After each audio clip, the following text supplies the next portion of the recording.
Marry me, Capricorn. Capricorn sun sign, rising sign, and or moon sign. This is a 2-week reading for all you Capricorns starting today, the 26th of November, 2023. Let's see what's in the cards for all you gorgeous Capricorns, starting with the moon card, followed by the temperance card, and then we have our beautiful Queen of Swords. Capricorn, it's a mixed bag for you. And it's telling you need to learn how to listen to your angel. Receive that elixir. This is I call it the angelic elixir. And what this angelic elixir is everything that's perfect for you. Because whether you realize it or not, whether you believe it or not, you have help available to you at all times. You have a guardian angel, or you can call it whatever you want.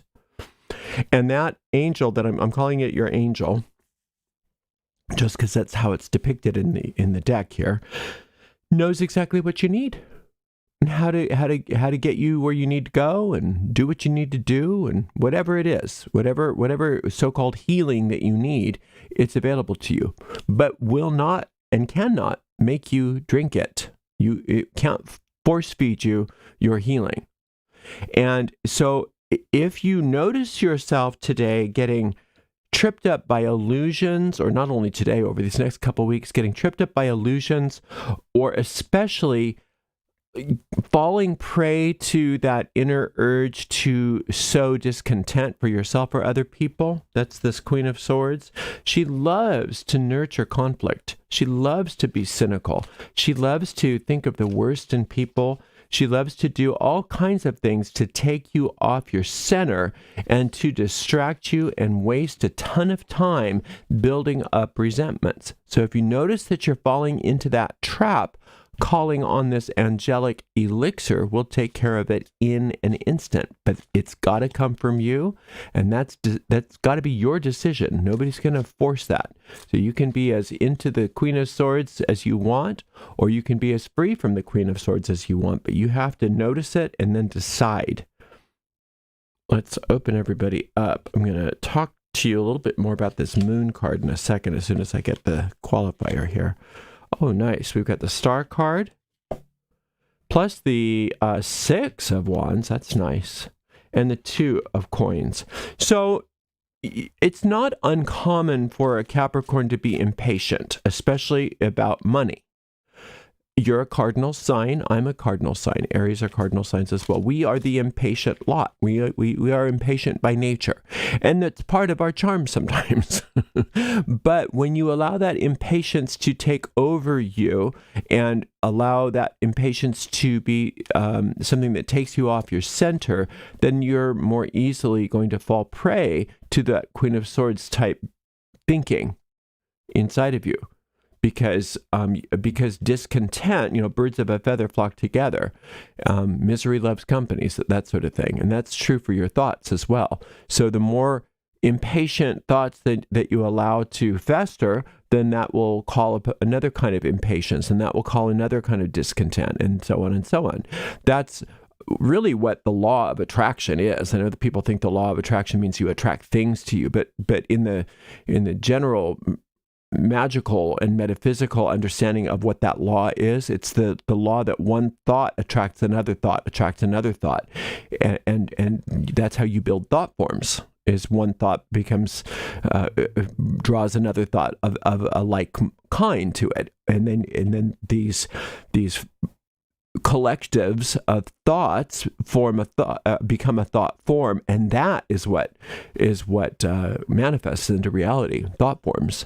So be careful of the thought forms that you are allowing to collect and to gather in your mind. You don't want them to be ruled by the Queen of Swords. You want them to be ruled by this angel, this angelic elixir. Now, the 6 of Wands is saying that you are poised for greatness if you allow yourself to choose for the divine design, especially in your career or your job or your creative work. If you allow that solar light, that divine design to be in charge of your decision-making process, then you're going to be less inclined to buy into this impatience and buy into this Queen of Swords.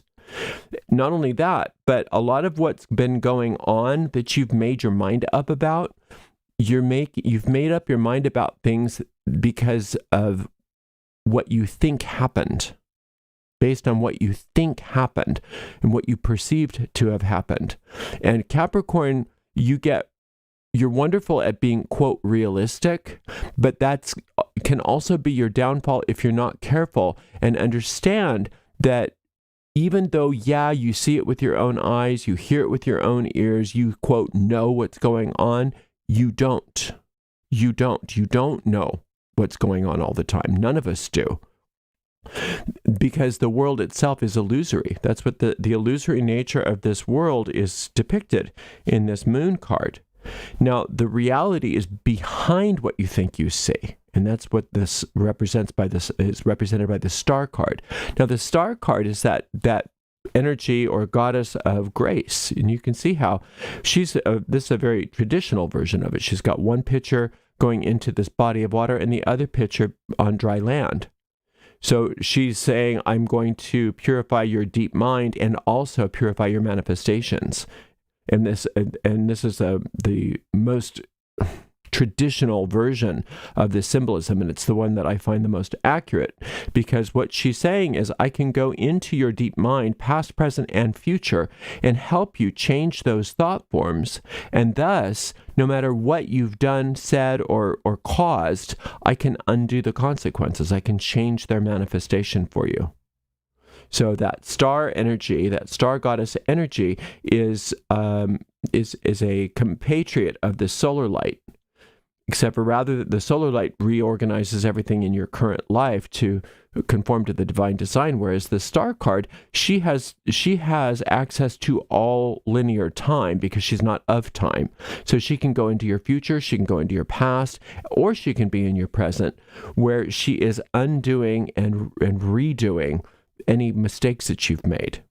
So no matter what you think has happened, no matter what, or other people have made, by the way. So no matter what you have determined in your mind that you know what happened and you've made decisions based on what happened, it would behoove you to say, I don't know what really happened. All I have is my memory of what happened. And I understand that even though I'm very realistic about things, I'm just as capable of being wrong as anybody else is. So I hope I'm wrong. I want to be wrong. But the star goddess, this star energy is never wrong. You can call it whatever you want, the star goddess. You can call it Shekinah. You can call it Holy Spirit. You can call it the goddess, the great mother, whatever you want to call it. It's fine. Is never wrong and always knows exactly where the truth is. And I want her to reinterpret everything for me. Reinterpret my past, present, and future for me so that the manifestations can be tweaked so that I'm not always going for this Queen of Swords and everything that she manifests. You know what she manifests, right? The Queen of Swords? Everything to give you more to complain about. That's her job. I'm going to complain so that I can build a thought form so that you have more to complain about. And then I can complain some more, so I can build another thought form so that you have more to complain about. And then you can complain about that so that I can build another thought form so you have something to complain about. That's her game. And we never question her. We question all the good stuff. Like, ooh, that's too good to be true. It's too good. The star goddess, that's too good to be true. Solar light, ooh, that sounds like very far-fetched. But Queen of Swords, we just go, yes, ma'am. Yes, ma'am. Bitch moan, bitch moan, bitch moan. So be aware of how we are with that. And I'm sure you're no different. It seems to be that you can fall prey to that too, Capricorn. But for you, where you fall prey to that is when you start to get impatient about things, when you start to get impatient. And it's saying here with this Two of Coins, especially impatient about things like finances, or for some of you with the way your body's working, maybe healing is not happening as quickly as you want it to. Maybe the payout of some kind of financial thing is not happening the way you want it to. And so that impatience opens the door for her to say, oh, yeah, and while we're at it, don't you hate it when, and then don't you hate this, and don't you hate that, and look at her, and what was he wearing, and who does he think he is, and that's building that thought form for you. So as soon as you notice her, just say, pivot. I'm going to pivot to this angelic elixir. I'm going to pivot to this star goddess. Okay, so let's see. This star goddess meditation, if you want to listen to that, would be a great one. And her meditation is called Receiving the Divine Grace of the Star Goddess. And then this one here is called Healing with the Angelic Elixir. That's the one for the Temperance card.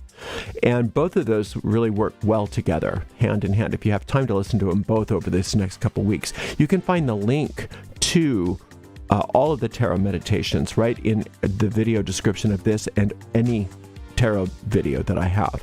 Also, that solar light meditation would be a really good thing for you to just kind of do as a daily exercise if it's something you're open to, because you can get it done in a minute or less, or you can take longer if you want, but you can really stay on that solar light, and that's going to make you less prone to wanting to entertain that Queen of Swords. So it's a very powerful reading, and that's probably why the Queen of Swords is wanting to come up, because she likes to put the kibosh on powerful things. So when you notice that you're getting bitchy, moany, complainy, don't judge yourself, because that's her. That's what she does. Just like, okay, now bitch and moan, bitch and moan, bitch and moan, and then she'll go, why are you bitching and moaning? So it's just like, there's no winning with her. So when you notice that you're interacting with the Queen of Swords, stop, pull back, call on that solar light, call on that angelic elixir, and or call on that star goddess to lift you out of those illusions and get you set in the place where you start to have those manifestations that you want, rather than doubling down on what you don't want.